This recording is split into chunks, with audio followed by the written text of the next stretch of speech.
Welcome to Inside Sim Racing. I'm Sean Cole with my good buddy, Darren Ganji. and today we're here to build and test the new CSL seat by Fanatec, and it comes in at a low cost of $299.95, which makes it a great entry-level sim rig. Probably one of the most, or the least expensive, I was going to say the most inexpensive, but the least expensive rigs that we've tested. Yeah, I can't coming in at $299. for a full rig. Yeah. The rig itself is made mostly of metal, actually aluminum to be specific. The CSL comes in black only with a little bit of gray accent in the seat. Actually, there's a white F right there too. It has kind of an interlocking design using various different hardware to connect it all together. It is a dual post design with no center post between your legs. The CSL also comes pre-drilled and is compatible with Fanatec, Thrustmaster, and Logitech wheel and pedals. In addition, it comes with a shifter mount that is also compatible with all three of those brands. The CSL is also highly adjustable, and you can actually move the wheel deck forward and back. It also has some adjustments up and down. There's a slight amount of wheel deck angle that can be adjusted, and you can also adjust the length of the rig to accommodate drivers from 5 foot 1 inches all the way up to 6 foot 8 inches tall.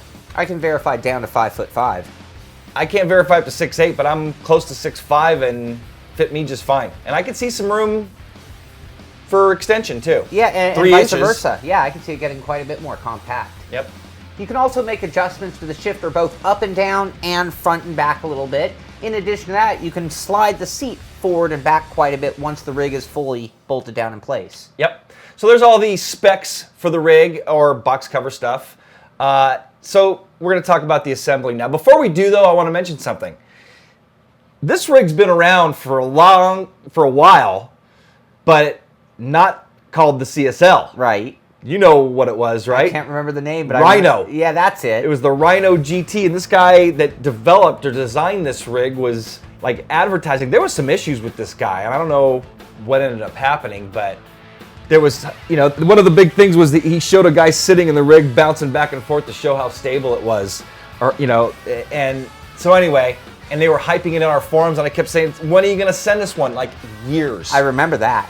So, and the thread kept getting longer and longer, and I finally ended up locking the thread because I'm like, dude, is this ghost? Yeah, vaporware? So anyway, it wasn't. This is it, the Rhino GT/CSL. And so let's talk about the assembly.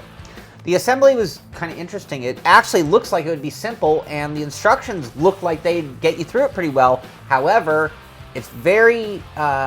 each tube needs to go a certain direction, and you can be 180 degrees off. So now there was a video. Yeah, the video at the beginning, or certain parts, they're like pointing to holes, saying, see big hole versus little hole.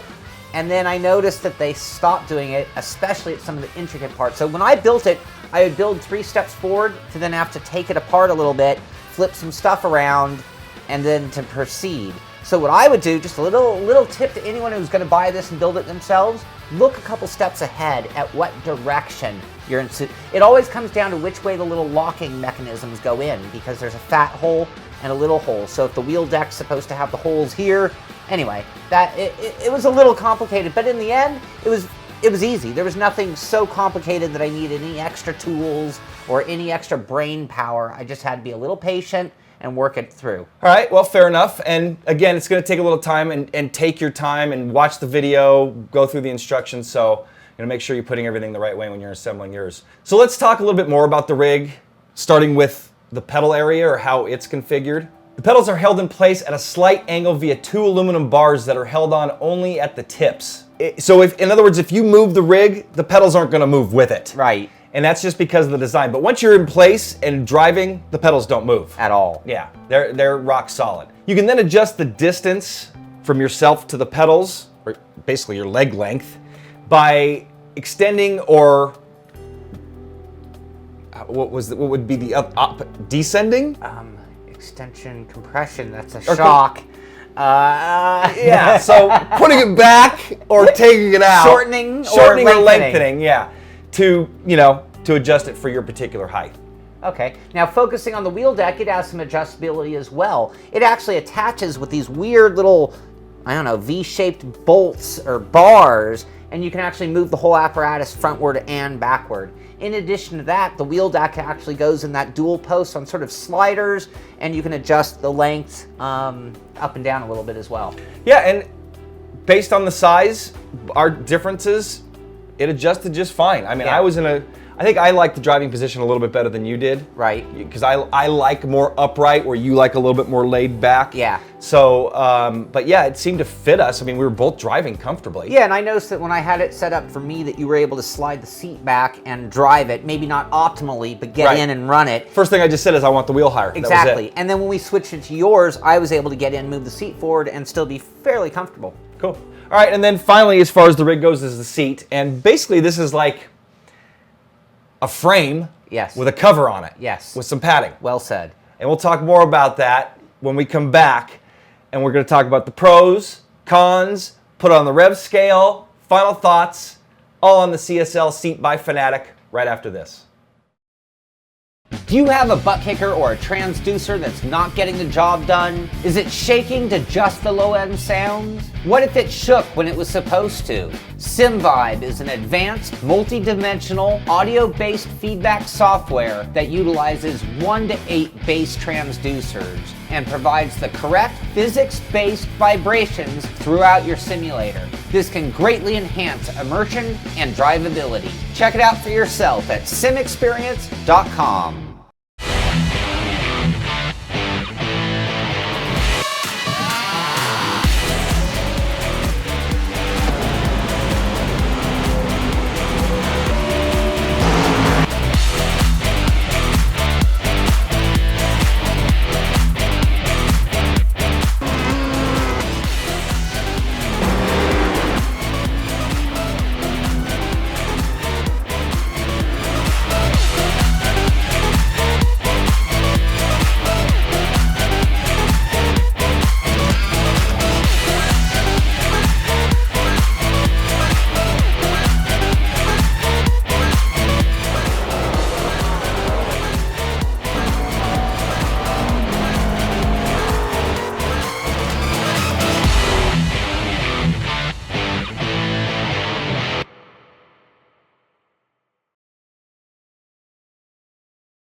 Welcome back to Inside Sim Racing and our review of the Fanatec CSL seat.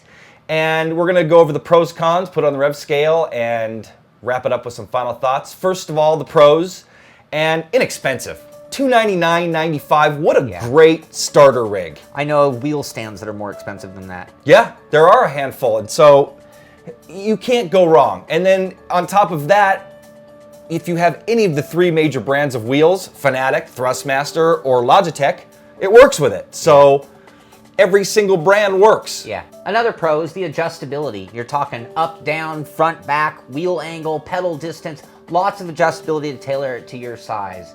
Another pro is something we've talked about many different rigs, but this one, no center post. So you've got a dual post design, lots of room for your feet. Yep. Next up comes with a shifter mount, and it's compatible with all the different shifters. Now, I was curious. Fanatec shifter with the rods. Yeah, they've got that in there so as well. So it comes with $299.95 and it comes with all that stuff. Yeah. That's pretty impressive. Yeah. Stiff wheel deck.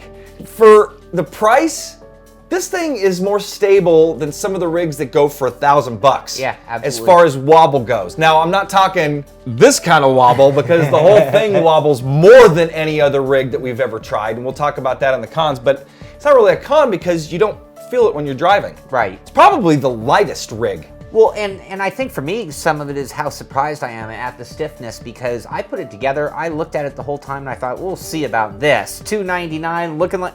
No, it was surprisingly sturdy. Very well designed, because basically what it's doing is it's taking your weight, and the way it's designed, it is creating the stability based on your weight. So I guess if you didn't weigh much, you might be thrown around a little bit in the thing, but you know, I don't know. I just think the way it's designed, even if someone that didn't, someone weighed under 100 pounds would probably still be fine in it. Yeah, I'm sure.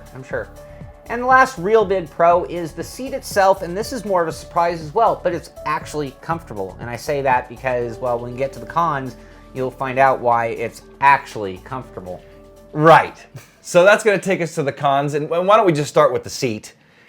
The seat isn't that comfortable. I mean, for what it is, when I saw it before the cover went on it, I was thinking, that thing is not going to be comfortable at all. It's a lot more comfortable than I expected. It is actually very comfortable, I think. That being said, it's not uncomfortable. It's just, I sat in it yesterday for, I don't know, at least an hour. Like solid. Even I wasn't even driving, but I was sitting in it, and I walked away with a little bit of my back is a little sore. And I'm not in the best shape, but my back was a little sore, and it's just because there's absolutely no lumbar support back there at all. Your back is just like, there's just a void. Right. Now, earlier we mentioned it's sort of a frame. What it really is, to describe it fairly, is it's sort of like a lawn chair with a frame and then a cover. So you're sitting on sort of a suspended band type chair. There's not much to it, and then a piece of foam. Now, you put it together. Could you modify or conceivably attach a different seat, or is it this seat only? But you'd have to add some padding. At this price, I would just recommend going a different route. This is made to be... So add some padding. Yeah, add padding. That's the answer. The next con we kind of alluded to a little bit. It's a little rocky, so when you're getting in and out, I would actually be careful. Don't just drop in, because you could actually tumble the whole thing over. I loved your analogy. We were talking about this thing yesterday. We got kayak. We've been talking about our kayaks. My kayak, the hull is...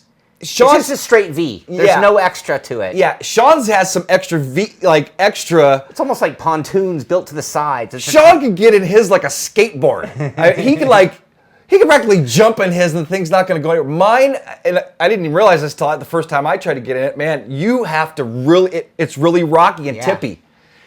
Just like that. Just like this rig. So, be careful getting in for the first time. You know, you don't want to take your monitor with it. And so, yeah, it's a little bit on the rocky side. Next, seat angle. Now, for some, you don't like it as much as I did. I prefer a more upright seat angle. And I think it's just because I prefer to sit that way, more like in a real car. Or just like, that's just kind of how I sit in the car anyway. But you don't like the seat angle. No, it's way too upright for me. But I'm pretty convinced that I can change the hardware around and get a little bit more angle, a little more reclined. I think the guy, Doug at Sim Racing Review, I think he drilled it again or something to offer some more angle. So yeah, you can definitely tweak it or change it, if that was a problem. Next up, needs better instructions for the assembly. Look at the instructions, watch the video. You should be able to figure it out. But like Sean said, take your time and maybe they can do an annotation or something, on the video on YouTube. There's a tip for you guys, Fanatec. Maybe they can point to it saying, make sure it's this direction. Yeah, which would be very helpful. Or arrows showing you big hole, little hole. That would do a lot. Yep. Next con is the pedal deck we mentioned. It is attached. It's just, this thing's so lightweight, it would make a great portable rig. Throw it in the closet, whatever. But because of the way the pedal thing doesn't hang on there, it's not that movable. By the way, I can't believe how small the box was that this thing came in. Yeah. Probably the smallest packaged rig we've got. And it's like, wait, there's a seat in that thing too? Yeah. So yeah, very, very compact. And actually back to a Pro, if you want a rig that you can move around, that's lightweight, that's not, like the big one, the big behemoths that we have, that, it's a good lightweight rig. Yeah. Next con is that it's kind of got an overall cheap feeling, which is fair because it is inexpensive. So, but that to me raises a question mark about longevity. We talked about getting in and it being kind of awkward. If you were heavy and you sat down on it wrong, I could see you bending like the seat tube and... Probably a max capacity, I would think. Yeah. And that's kind of the case for any rig really, because of the width of the rig, and no offense to larger people. I mean, I honestly have a hard time sitting in Sean's human racing chassis because the seat's tight. And so anyway, another thing, it's kind of hard to adjust. And if you're buying it for just yourself, it's fine. I mean, you're going to adjust it, get it dialed in for you, and you don't have to adjust it. But if you're buying it for you and your son, or you and your wife, or whoever, you and your roommate, and you guys are, are different heights. Right. It takes a few minutes. Like Sean had to adjust it for me, and it took 10 minutes. Yeah, it wasn't that big a deal, but you wouldn't want to do it all the time. It's not a couple quick turns. It's definitely some adjusting. And then the last con, it's not quite straight. Right. So what did you mean by that? Because you put that con. Well, I mean, it's like everything's just a little cattywampus. There's a little twist. You're constantly kind of flexing things in, and you get it all bolted down, it stays in place. But yeah, there was just sort of this, I don't know, cattywampusness. Gotcha. Okay, so that's going to take us to the Rev Scale, and I'm just going to get right to it. We gave this thing an 8, and probably knocked it for the comfort, the lack of comfort in the seat. It's just kind of cheap. I mean, it flimsy-ish. Yeah, but again, Not when driving. yeah, for when you're driving, everything seems stable and the wheel deck's solid. You know, it's just now we're going into final thoughts, but man, for a starter rig, I highly recommend it. Being compatible with all 3 wheels. What about DFGT? Would you be able to bolt? You can't bolt it to it. Would you be able to clamp it? You actually probably could clamp it to that. That would be a tough wheel, actually. So any of the wheels, like the Logitech G wheels, Fanatec wheels, or the Thrustmaster, probably not even the F430 wheel, you'd probably have to be a T500. Yeah. And that's another thing. T500's a heavy wheel. I was impressed on how this thing handled the T500. Absolutely. So, final thoughts for you? I would not recommend this to the hardcore sim racer, just because if you're really that deep into the hobby, you're going to expect a little more out of a rig. Yep. And that is in no way am I trying to take away from this rig, because it's actually a fantastic rig for its price and I think for its intended client. So, like you said, if you're starting out, if it's an extra rig for, you know, friends who come over or for kids or whatever, awesome rig. Or if you're just kind of the guy who's on the couch playing with the controller and you're just trying to build your sim setup up, this is a great rig to go to, and then someday maybe upgrade. Great console rig, because Yeah. you can, again, it's so lightweight, you can pull it right up to your TV, Yeah. put it away in a closet or something. So Yeah. I think that's going to wrap things up. I'd like to thank Fanatec for sending us the CSL and getting that to us very quickly. And I think that's going to wrap it up. Absolutely. For Sean Cole, I'm Darren Ganji. We'll see you guys next time. You know, you're going to be leaning.